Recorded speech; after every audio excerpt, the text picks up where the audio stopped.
to the ACL. This video was created from a full-length article on our health website. I'll drop the link to that screen in the description box. After watching, please ensure you like, share, and subscribe. And do not forget to come back for more. See you soon. Hey there, and welcome. So, you're expecting? Congratulations. And you're probably wondering, can I still take that trip, that baby moon I've been dreaming of? Well, the answer is usually a big yes. But you guessed it, it's all about smart planning. So over the next few minutes, we're going to break down exactly how to do it safely, all based on solid medical advice. Yeah, this is the big question, right? You're pregnant, life is changing, and you're thinking, is that vacation or even that important work trip still a possibility? And look, it's totally normal to be a little worried about your health and your babies.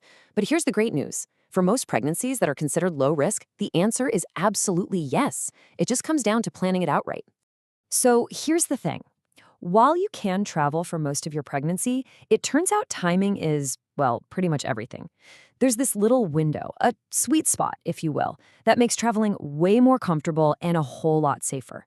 Let's dive into the timeline and I'll show you exactly what I mean. Okay, so take a look at this. It really lays it all out perfectly. Think about it. That first trimester. Yeah, that's often when you're dealing with morning sickness and the risks are just a little bit higher. Then you jump to the third trimester and you're getting uncomfortable, you're getting bigger, and the chance of complications starts to creep up. But that second trimester, from about 14 to 28 weeks, that's it.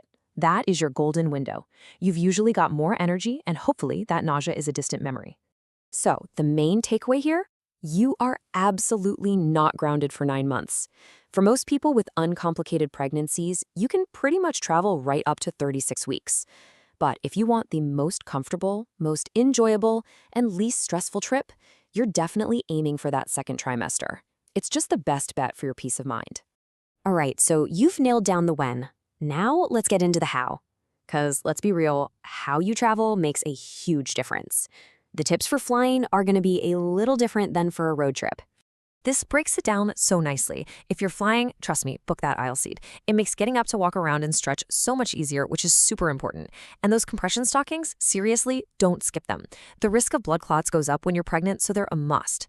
Now, if you're in a car, the number one rule is seatbelt safety. That lap belt has to go under your belly, not across it. And make sure you're stopping every hour or two to stretch your legs. It really helps keep your circulation going. Okay, before you even think about booking that flight or hotel, we need to talk about safety. This part is absolutely crucial. These are the things you have to check off your list before you even start looking at your suitcase. And here's the really important part. Travel just isn't a good idea for everyone during pregnancy. If you have certain conditions like placenta previa or preeclampsia, which is that high blood pressure condition, your doctor is almost certainly going to advise you to stay put.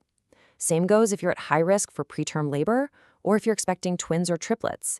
Your doctor, of course, has the final say, but your health and your baby's health have to come first, always. Which brings us to what is, without a doubt, the single most important piece of advice. Talk to your doctor.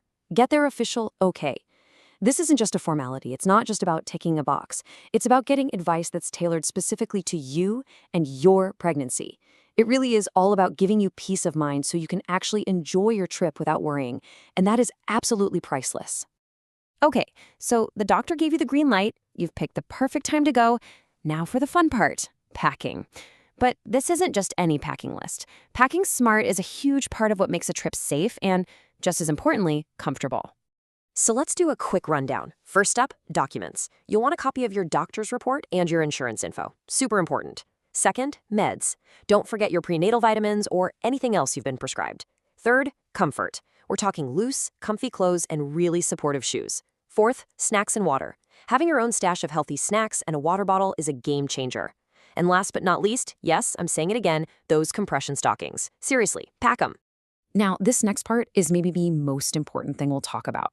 You have to be really in tune with your body when you're traveling. If you experience any of these symptoms like bleeding, regular contractions that are painful, or you notice the baby isn't moving as much, you need to get medical help right away. No waiting. And here's a pro tip. Before you even leave, look up the nearest hospital to where you'll be staying. Just know where it is. It's one of those things you hope you'll never need, but you'll be so glad you did the research if you do. So you see, traveling while you're pregnant isn't about a list of things you can't do.